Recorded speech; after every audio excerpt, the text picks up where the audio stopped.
শখ করে টিয়ার বাচ্চা কিনে এনেছিলেন। হ্যান্ড ফিডিং করাতেন নিজের হাতে এবং আস্তে আস্তে পোষ মানানোর চেষ্টা করছেন। ধীরে ধীরে বাচ্চাটার পালক উঠেছে এবং বাচ্চাটা কিন্তু বড় হয়ে গেছে। এই অবস্থায় তাদের কি খাওয়াতে হবে?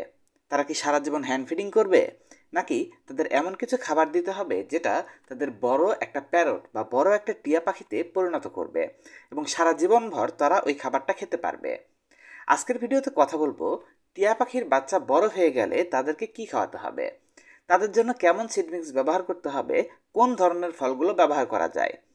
দেখুন, এখানে আপনি দেখতে পাচ্ছেন আমাদের গ্রো লাইফের পক্ষ থেকে তৈরি করা আমাদের প্রিমিয়াম কোয়ালিটির টিয়া পাখির সিড মিক্স। এটা 250 টাকা কেজি আমরা বিক্রি করছি। এটার মধ্যে কিন্তু যে সূর্যমুখীগুলো রয়েছে এগুলো কিন্তু বড় সাইজের সূর্যমুখী।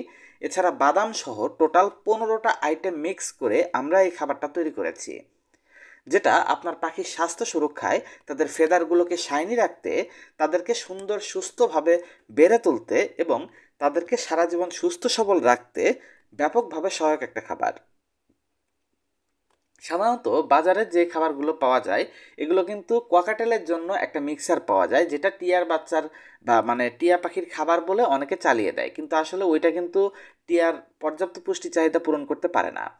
অনেক সময় দেখা যায় মানুষ সাধারণ দেশি সূর্যমুখী দিয়েও টিয়ার খাবারগুলো তৈরি করে, কিন্তু এটা কিন্তু আসলে ওদের পর্যাপ্ত যে চাহিদাটা সেটা পূরণ করতে পারছে না। তাই যদি আপনি আপনার পাখির বাচ্চাগুলোকে এখন থেকে আস্তে আস্তে সিড মিক্সে অভ্যস্ত করতে চান, তাহলে এখনই যোগাযোগ করুন আমাদের ফেসবুক পেজে, অথবা উপরের নাম্বারটিতে কন্ট্যাক্ট করতে পারেন।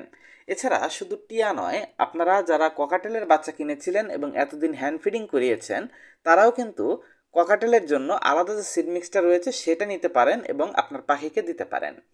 এবারে আসি এদের অন্যান্য খাবারগুলোতে।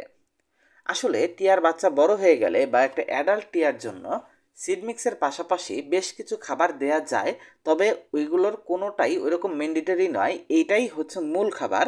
এর পাশাপাশি আপনি বিভিন্ন খাবার দিতে পারেন, যেমন আপনার মূল খাবার হচ্ছে ভাত, এর পাশাপাশি আপনি মাছ মাংস আরও অনেক কিছু খাচ্ছেন।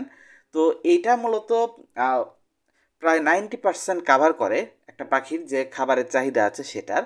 বাকি যে চাহিদাটুকু রয়েছে সেটা বিভিন্ন ফল, ফ্রুটস এবং ভেজিটেবলের মাধ্যমে কাভার করা যায়।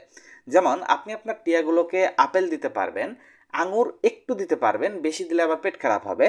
এছাড়া আপনি চাইলে তাদেরকে ধনিয়া পাতা, সজনে পাতা এই সমস্ত খাবারগুলো কিন্তু ইজিলি খাওয়াতে পারবেন।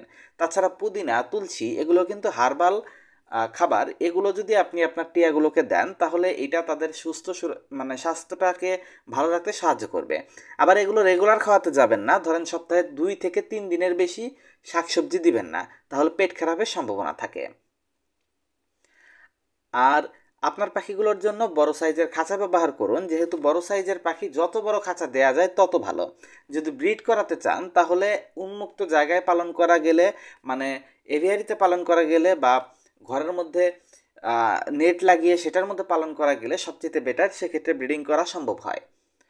তো এই বাচ্চাগুলোকে ঠিকঠাকভাবে বড় করতে পারার জন্য আপনাকে কংগ্রাচুলেশনস। এখন থেকে তাদের জন্য যে কোনো ধরনের সিড মিক্সের প্রয়োজন হলে বা অন্যান্য এগ ফুড জাতীয় খাবারেরও যদি প্রয়োজন হয় আমাদের সাথে কন্ট্যাক্ট করবেন। আর আপনার টিয়া পাখির বাচ্চাগুলো নিয়ে যদি আপনি কোনো সমস্যায় পড়ে থাকেন তাহলে সেই ব্যাপারগুলো নিয়ে ডিসকাস করার জন্য আমার সাথে ফেসবুকে যুক্ত হয়ে যান। আমাদের ফেসবুকের পেজের লিঙ্ক ভিডিও ডেসক্রিপশনে এবং প্রথম কমেন্টে দেওয়া রয়েছে, সেখান থেকে সরাসরি আপনি আমাকে মেসেজ করতে পারবেন। এর মাধ্যমে আপনি ইমার্জেন্সি কোনো সমস্যায় পড়লে আমার কাছ থেকে সাহায্য নিতে পারবেন। অনেক সময় দেখা যায় ব্যস্ততার কারণে সবার রিপ্লাই দেওয়া সম্ভব হয় না, কিন্তু আমি চেষ্টা করি সবগুলো রিপ্লাই দেওয়ার। অন্তত ফেসবুকেরটা চেষ্টা করি, কারণ কমেন্টে এত কমেন্ট আসে যে সবাইকে রিপ্লাই দেওয়া পসিবল হয় না। ভালো থাকবেন, ধন্যবাদ সবাইকে।